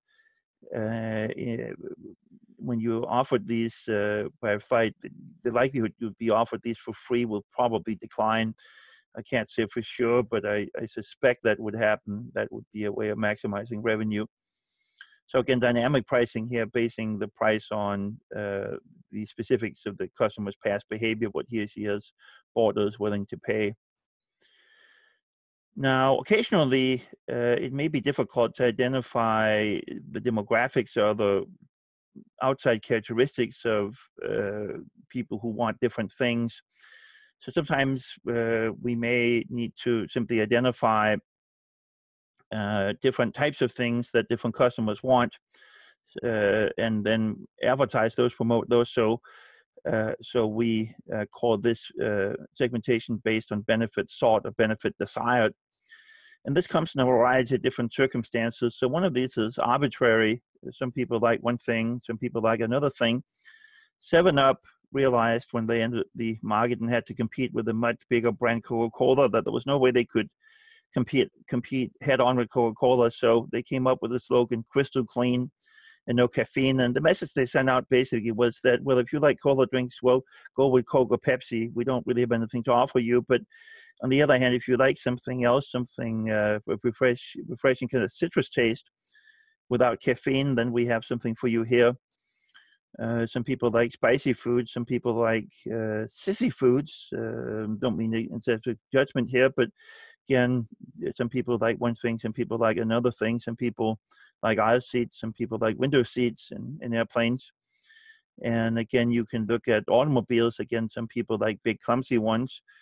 Other people like small and sleek ones. So all sorts of different things that people want here, which may also be correlated with demographics, but often is not. So this is where you have arbitrary preferences. It's not necessarily that one is better than the other or more expensive than another. It's just that some people want one thing, other people like another thing. In some situations, we may have to think about trade-offs. So most people might prefer a full, rich kind of ice cream, premium ice cream that, again, has lots of taste and lots of calories, but not everybody can burn off those calories. Some people choose to settle for less taste and fewer calories. That could be the same thing as drinking regular beer, light beer, or regular soda, diet soda. So, you might prefer one thing, all the other things being equal, but you're making a trade-off. This could also be the case in terms of price, that You might prefer something that if you could buy this cut of meat at the same price, you might prefer that, but you're not willing to pay that price. And finally, then we have usage situations. You might have some gourmet coffee aficionado or aficionado who would not be caught dead with instant coffee. In most cases, would usually make a pit stop at Starbucks one or more times a day, but then this person goes on a camping trip, and the instant coffee might be acceptable under those circumstances. So again, this is benefits desired, again, often an important basis of segmentation. So you've heard the saying that you can't be all things to all people. If you try to compromise too much, it ends up you often make a product that isn't going to be really satisfactory to anyone. And today, people tend to have a lot of choice in the different products they can select. So chances are that if you don't provide the customer close to what he or she wants, somebody else probably will. And that's why firms usually are better off selecting one market or one kind of position and emphasizing that the same firm, of course, can make products for different customers. So we find that General Motors and Toyota and the other automakers they'll often make a number of different cars aimed at different people. So the same company makes those, but they're aimed at different groups. So now when you focus, then competition will decline, but it does mean you may have to face greater demands in terms of the specifics that you provide, which is okay. That's what you're focusing on. You'll have to match relatively closely what people want.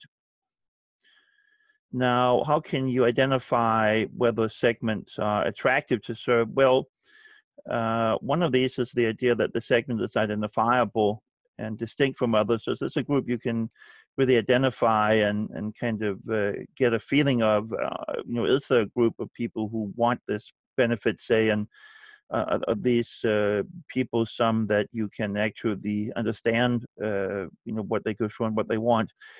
The second issue then is reachability. Can you actually reach these people both in terms of distribution and in terms of advertising? So can you find cost-effective ways to advertise the product? Again, if you want to advertise in general media, that ratchets up cost considerably, but if the target market is associated with specific type of media, say the Food Channel or ESPN, something like that, then that can be much more efficient. Then you also have to have a place where these people shop, so if this is a specialty product, again, if they shop mostly in discount stores that don't offer as much variety, that can be difficult. You have to have a sufficient size or substantiality to make it cost effective to serve the segment. Again, size is good up to a point. It has to be cost effective. Once the size gets to be too big, then you may start facing excessive competition. Then obviously the segment has to be profitable, whether immediately or more in the long run. And again, there might be different ways in which a segment can be profitable. So for example, if you are a car dealer, you could potentially make money both on actually selling the car or potentially on financing the purchase, whether that's done through the manufacturer or through some bank. So often you get some cut on that. And again, could also be that part of the profitability could come from the business you get from maintenance after a while. So again, the segment has to be profitable. That means that people have to be willing to pay for what's actually being produced for them. And people have to be responsive. That is, they have to actually go for the products that are aimed at them based on what it appears they prefer. And they actually have to, if you're targeting brand switches here to get quantity, they actually have to be willing to do that brand switching in practice. So then you can often take market share away from competitors. If you fall short on any of these criteria, that could be problematic. Notice again that some of these are interrelated. Substantiality and profitability are highly tied, and again, identifiability and reachability are tied. Now, you can attempt to target in different ways. One of these is that you have an undifferentiated product, so everybody gets the same thing. So that might be the case, for example, if you're selling concrete or something like that, where this is largely a commodity. People don't see a lot of difference between the different brands. In reality, there's some differentiation here, because if you actually go and buy concrete at Home Depot, then you, in addition to receiving the product, have the convenience of buying that in the local place instead of having to go and buy it in bulk from the manufacturer. You can also have an approach here where you have differentiated. So here the same company appeals to different people. So we saw that in the case of the airlines, they need both the business travelers and the leisure travelers, but they'll treat those groups differently. You have the car makers that make different things for different people. Then you have firms that concentrate. So you have Tesla. These initially, they focused on a very high-end electric car. Now, the potentially giving up some of that concentration as they also introduce a lower-priced model. But again, you have something quite specific here. This is aimed at this group of people. Norwegian Airlines tends to cater primarily to very price-sensitive customers, so very low levels of service. You have to pay for bringing along your baggage and things like that. If you don't order food in advance online, even on a cross-continental flight, you may not actually get any food. Finally, then you have micro-marketing, where you might be offering unique products to each customer. Again, that could be the case for highly specialized kinds of things. You may have a contractor that puts out bids to different people, but even so, in most cases, you tend to have basic kinds of types, and you may have some cutoffs here that you would only look at customers who are looking to spend a certain minimum amount of money.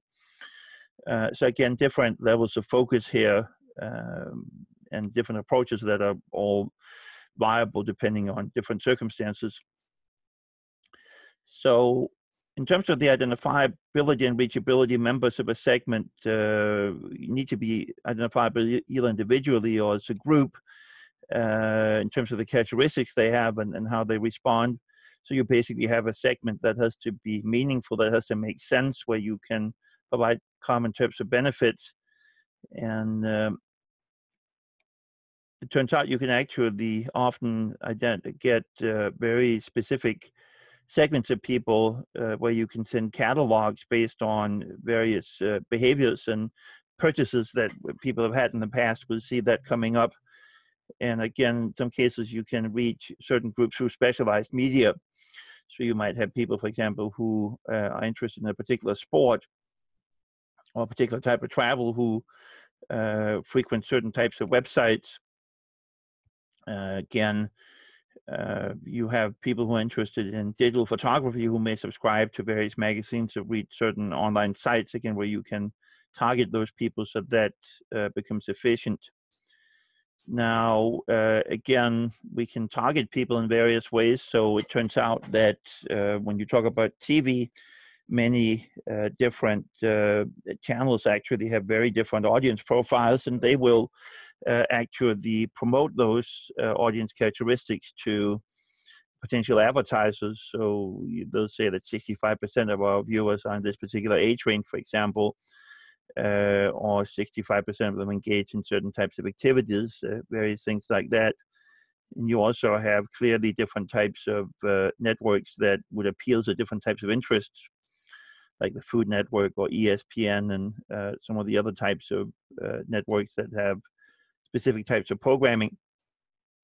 Again, you can base segmentation on scanner data, send coupons to certain types of people, and again, identify whether some of the people who buy some of these products that aren't that profitable in and of themselves, if they're key customers that you need to keep happy. We can use direct mail lists. This involves the so-called merge purge process here. You can actually buy a lot of lists. You can buy lists of auto registrations in many states. In most states, records of property ownership is public. There are actually cases where the lists of people suspected to have certain medical conditions. You can buy lists of members in various professional groups like the American Marketing Association or the American Psychological Association or the American Veterinary Associations. You might be able to get information from warranty registrations. You also can segment based on area of residence, both in terms of region of the country and the type of neighborhood. You can estimate income from various factors. And so in any event, and you can, of course, also look at search behavior, so identifying some of the search terms that your customers would use, and you can identify sometimes what people are searched for. So you'll often go and search for something, say, on Google, and whether you buy it or not, you find out that this product will come up being advertised. Say, if you go to a newspaper site that's supported by advertising, again, for privacy reasons, they can't let the advertiser know whether you bought it or not, and they will not know your identity as an individual unless you make a purchase. But based on the IP address of your computer, different ads can be targeted based on what you've searched for before.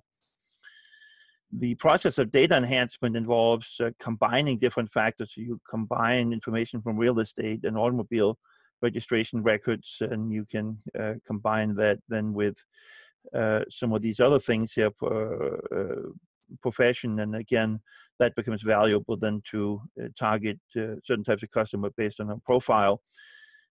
This would be especially the case in labor-intensive industries, say financial services, where you want to target certain people that would be willing to pay for your services.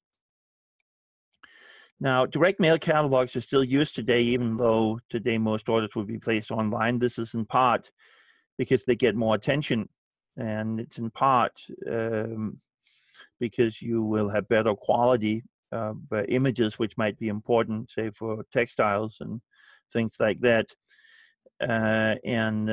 What we can do then is to use the so-called merge purge process to send out catalogs. Now, I should say that even under the most favorable circumstances, you typically have response rates of 1 to 3%.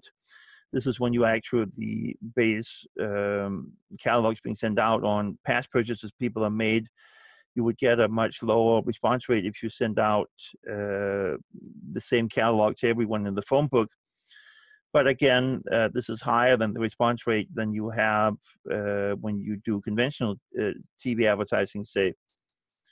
So here we have an example of trying to identify different people who want to buy baby clothes. So there are a number of different sources of people who might be interested. None of these sources will contain all the different potential customers, and in some cases, some people will overlap. So when we talk about the merge purge process, that means we combine names and lists from different sources, and then we remove the duplicates. So here's an example of potential customers for baby clothes. So we have various catalog merchants here that people might have bought from. Some people have bought from several, some have bought from only one. So we put all of these in, and once we're done with adding people, we're going to remove the duplicates. And it turns out, by the way, that many catalog merchants are happy to sell the customer list to competitors.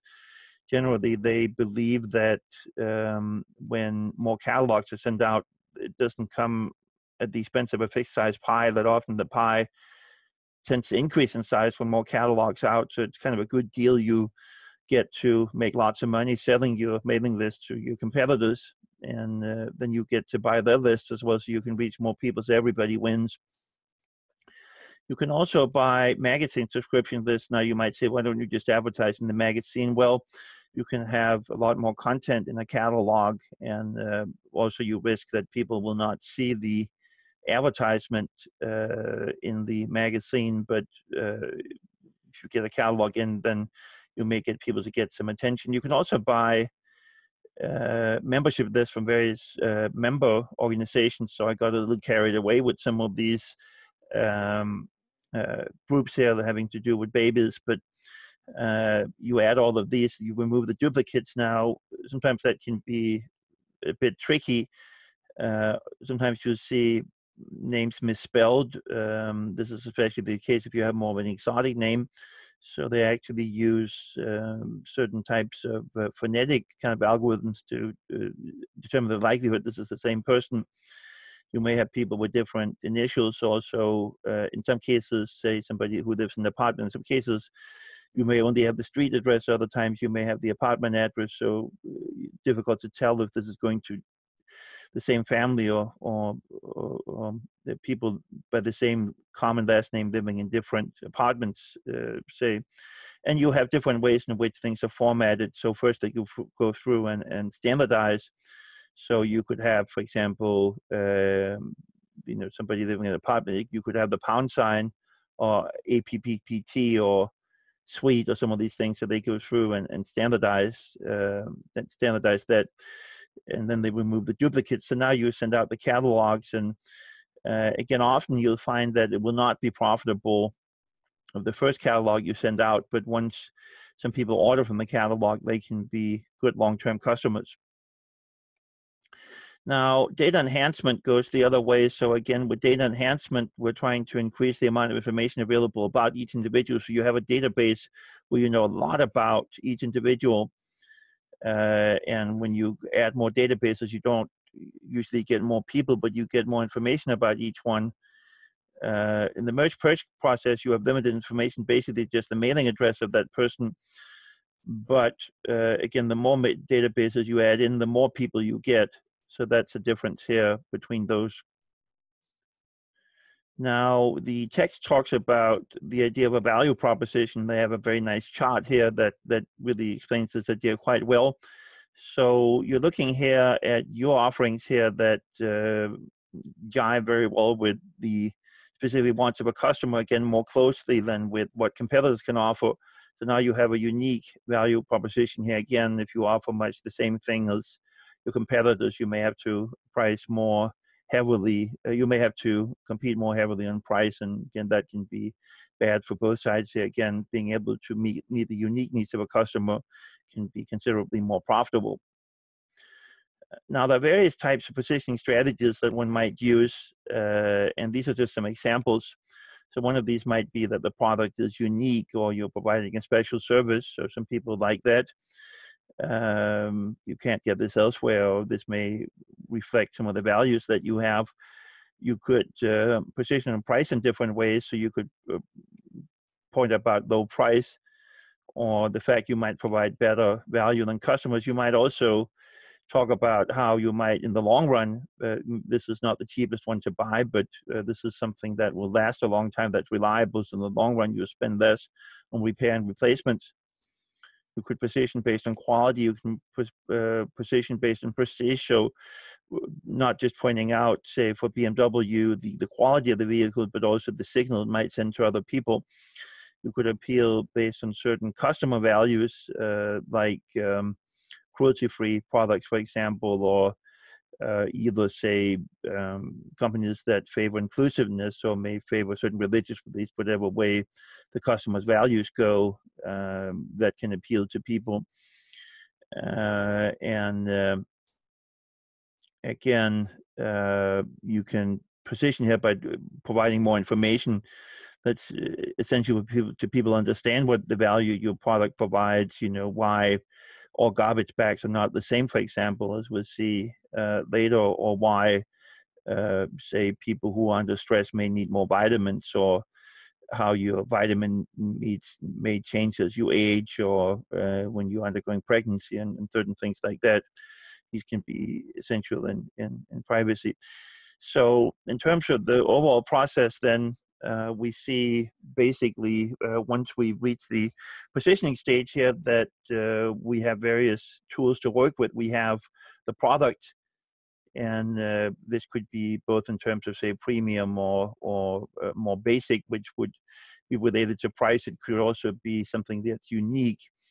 So for example, most people prefer sleek, light laptops. There are some very clumsy laptops, big clumsy laptops that sell at a huge premium to the construction industry because these can be taken out in the field and they can handle a fair amount of abuse. So you can use those in that setting. It wouldn't be convenient for most people. So there could be a special need, and again, you could emphasize a particular benefit like durability. Now, in terms of promotion, we're dealing, both with the kind of message you send, like prestige, something being fun, being powerful, and also potentially the medium we use. So we advertising in a prestigious magazine, for example, or is this something that's associated with fun, say in terms of a TV program, things are advertised on. Again, different kind of price positions. You could have either low price, good quality, good price quality balance, which would be an example of value. Long term, lower cost. You could also have the idea of luxury at a affordable price. So any number of things. And again, you can distribute in various ways. Some products have to be distributed very widely. If people can't conveniently get a Coca-Cola, even if they prefer that over Pepsi, they probably won't go that far to buy one. On the other hand, certain products are high prestige items. You only want those to be sold in the high-end stores. So that can be important. Some Nike at one point started introducing skateboarding shoes, and they found that skateboarders at the time were highly loyal to the local skateboard shops. So Nike made it such that you could only buy these Nike skateboarding shoes from local dealers. Eventually, the internet did away with that. But again, that was a way to reach out and appeal to the values of that segment. All right, I want to thank you for again participating in this special format today. And in discussion this week, we will talk about Chapter 5 of Contagious. Please be sure you're ready to discuss that. And we'll also have an in-class activity. And there would be information on the course website on how to access that. So that would be the written information will explain that in more detail. What I ask you for some feedback at the end of the discussion session in terms of any experiences you've had here, frustrations or things that worked well, things that didn't work well, so we can take that into account in trying to set up a workable system in case we need it for an emergency.